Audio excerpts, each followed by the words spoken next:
Come on, wandrer nicht, Shridan Shadowyounger.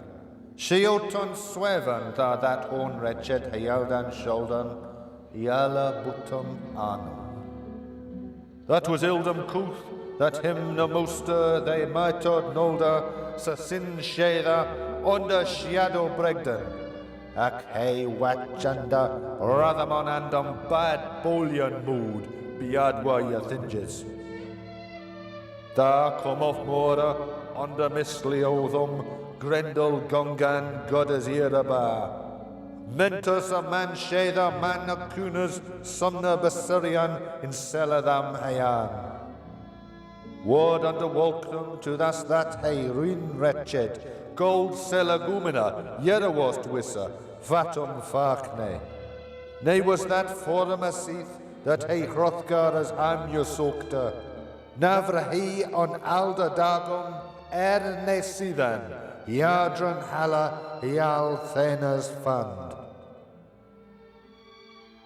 Come thou to Wretcheda, Rink Scythian, Dramum Bedilad. Dora Suno onan, fair bendum fast, Sithan hey here a fulmum at Thran. On Brad the Bealu Higdi, the hey Yabolian was, Wretchas Muthan. Wrath after thon, on Fagne floor, Fayond Treddada, Eod Iramud, him of Yaragum stood, Lia Yelikost, Leoct on fire. He came in dark night, the striding shadow-goer.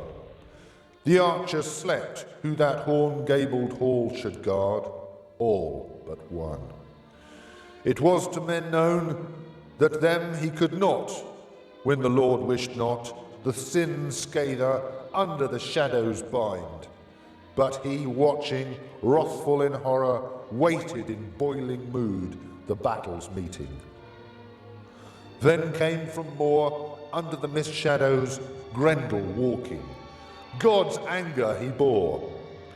The crime scather meant to ensnare one of mankind in that high hall. Went under clouds to where he, the wine hall, the gold hall of men, readily knew, golden, gleaming. Nor was that the first time that he Hrothgar's home had sought. Yet never in his life, before or since, harder luck and hall-thanes did he find. He came then to the hall, a venturing warrior, deprived of dreams. The door soon gave way, though fast with forged iron bands, when he touched it with his hands. He broke open then, baleful-hearted, the hall's mouth. Now he was angry. Right after that, on the shining floor, the fiend trod. He entered in irate mood. From his eyes stood, flame-like, a baleful light.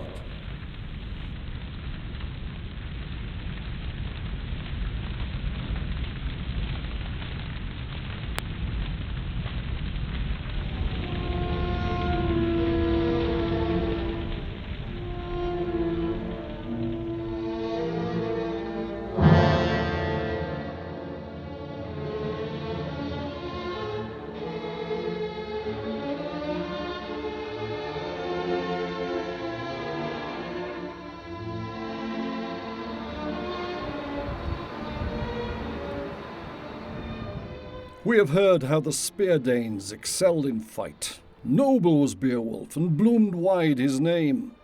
By praised deed shall one man thrive amongst mankind.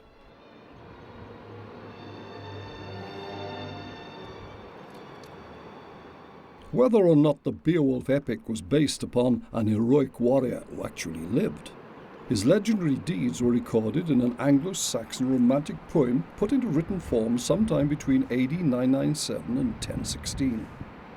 The work of two different scribes is apparent, the second of whom appears more accurate. The manuscript recording a poem likely to have been created long before. Although Northern European in origin, Beowulf's poem was both composed and inscribed on a manuscript in an Anglo-Saxon England.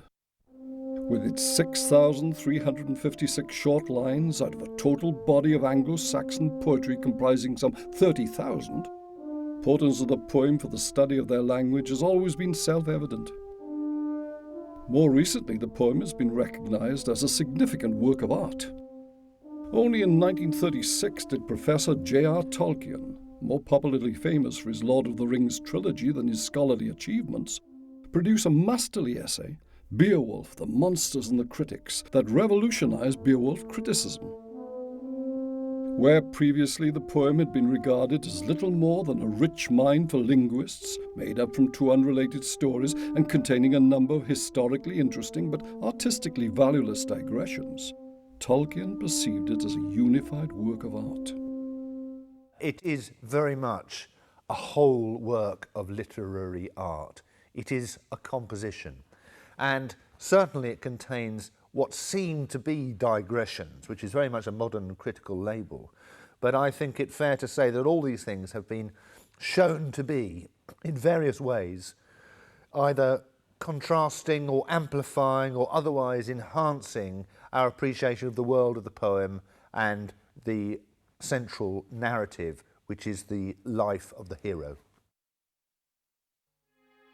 Whoever was responsible for the work, it was the product of a Christian England, drawing inspiration from Germanic pagan warrior culture in which monsters were believed to roam dark forests or dwell beneath lakes. Although possessing no title as such, the epic has been known simply as Beowulf since at least the early 19th century. Its hero presented as a Hercules-like figure whose struggles with monstrous creatures helped inspire a race whose impact upon Britain and the world was enormous. Out of the manuscript's Old English tongue developed modern English, now in common use around the globe. The first section of Beowulf's saga tells how this renowned warrior of the Geats, a Germanic tribe occupying southern Sweden, journeyed to Denmark across the Baltic Sea to offer assistance to Hrothgar, its king. Together with 12 companions, a number may have had some religious significance, the hero travelled in a ship, broad-beamed and newly tarred, loading their weapons into the hold. One that, with the wind behind her, flew like a bird.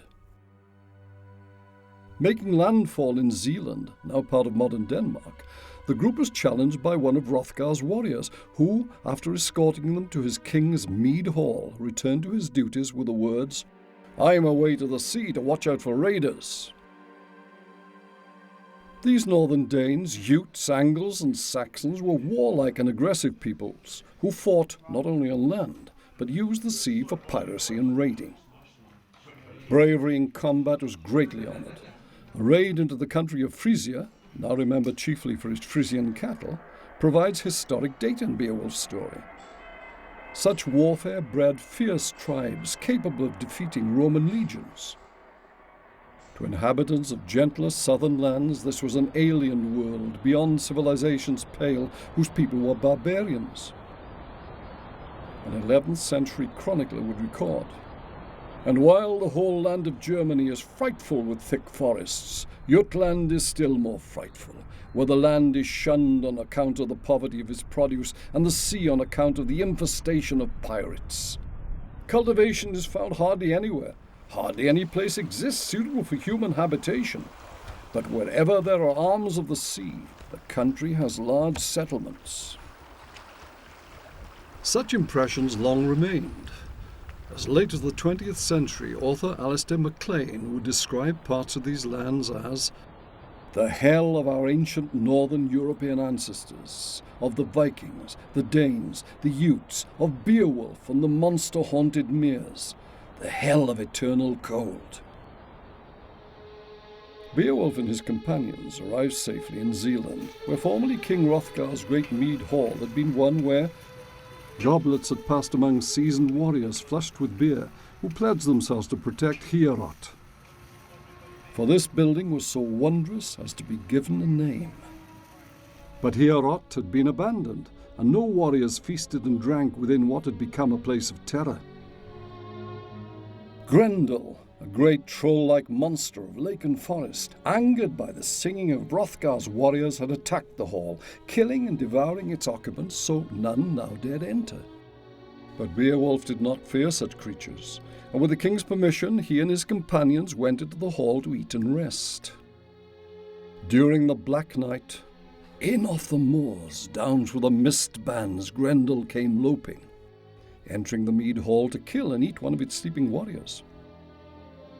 Beowulf was not asleep, and rising, wrestled so mightily with the monster that Heorot's thick timber walls shook and trembled before he tore off Grendel's arm, causing the creature to run away and die.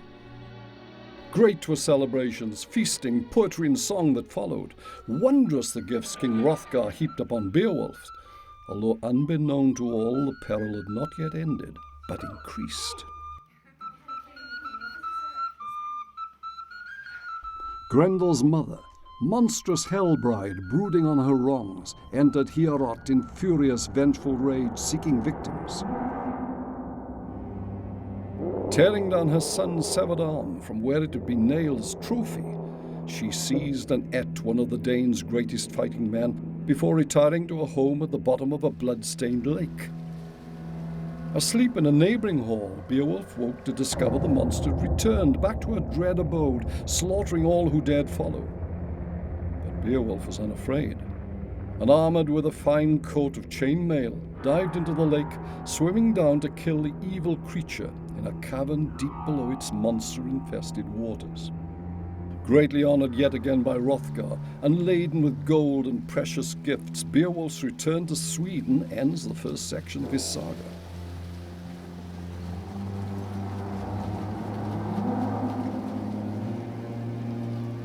This Beowulf epic was probably typical of those told in Germanic royal halls, especially during winter, when howling gales or steadily falling snow made raiding and warfare impossible.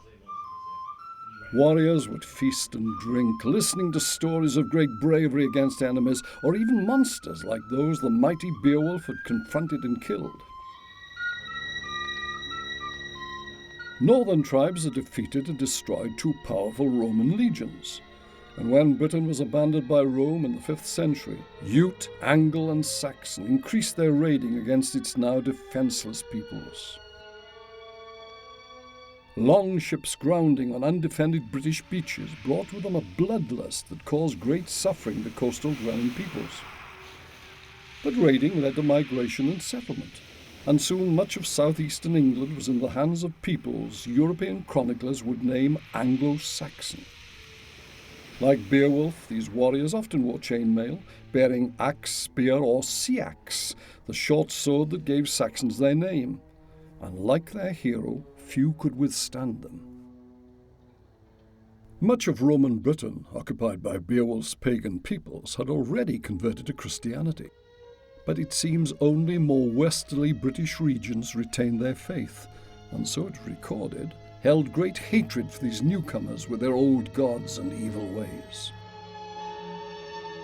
Possibly this was reason why Rome's Pope Gregory dispatched St. Augustine to England in AD 597, where, after landing at Ebbsfleet, Kent, he would convert its King Ethelbert and many of his people.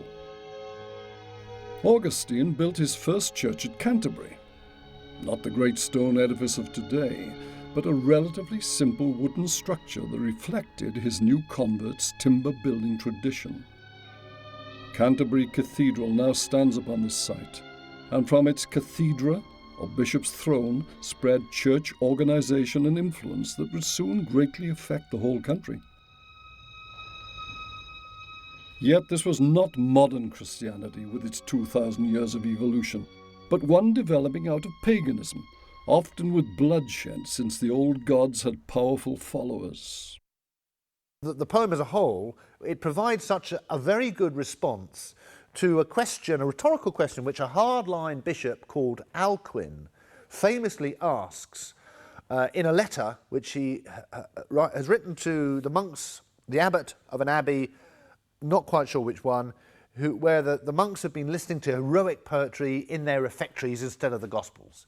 And Alcuin tells them off for this and asks the rhetorical question, what has the hero Ingeld to do with Christ? And in Beowulf, we have references to this very hero, Ingeld.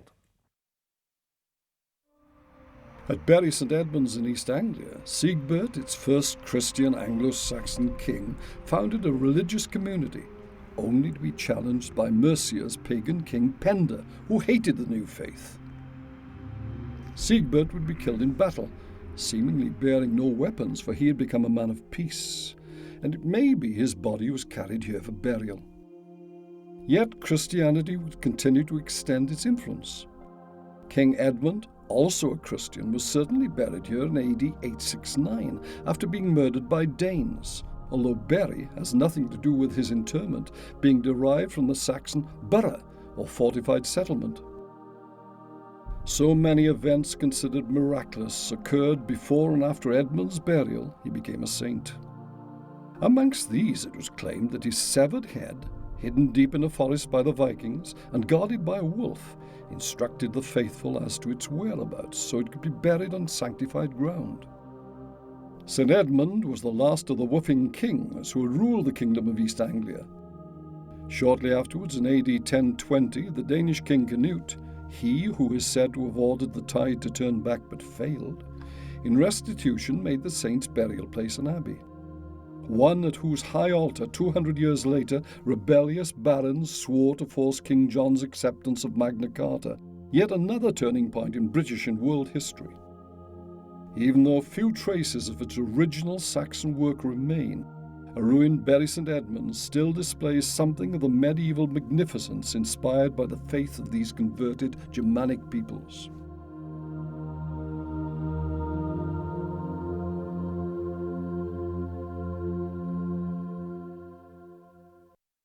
Southeast of Bury St Edmunds and near the town of Woodbridge, Suffolk, lies Sutton Hoo, another Anglo-Saxon site, but here on a grassy terrace overlooking the River Deben's estuary.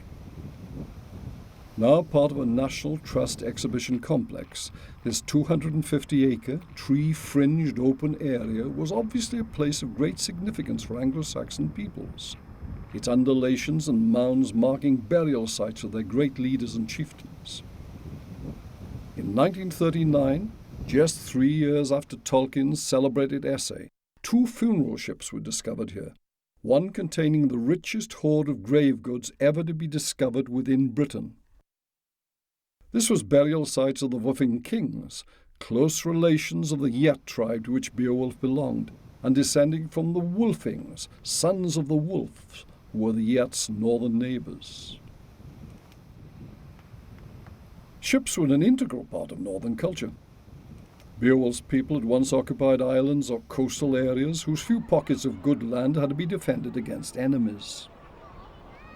Baltic forests provided materials for vessels essential to the trading, raiding, and piracy that were an essential part of Nordic life.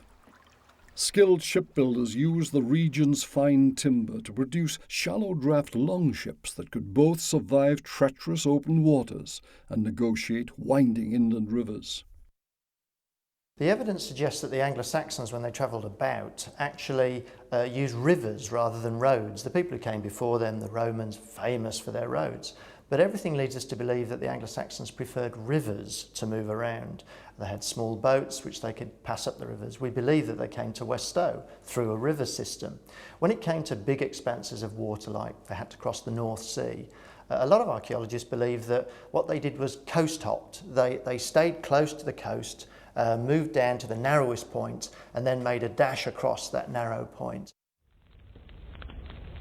Beowulf's people traditionally honoured heroic dead, either cremating their bodies in blazing funeral pyres or interring them beneath earthen mounds that marked their status. The afterlife was important to those living in a harsh world, and especially significant leaders might be placed in a funeral ship to journey there. Tolkien's celebrated Lord of the Rings has the warrior Boromir being dispatched to the ocean in this manner. Then let us lay him in a boat with his weapons, and the weapons of his vanquished foes, said Aragorn, so no evil creature dishonours his bones.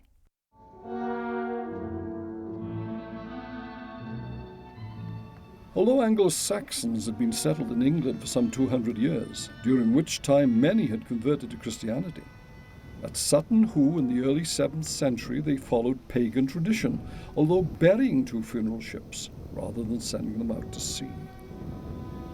Amongst other items recovered, there was a hoard of superb armour, weaponry, and ornamented grave goods. The vessel itself had all but vanished, but soil impressions revealed it to have been of great size. This was a burial site of the highest status, its accompanying treasure hoard containing a shield emblazoned with eagle and dragon, magnificent sword with a jewelled hilt, together with fighting spears and axe.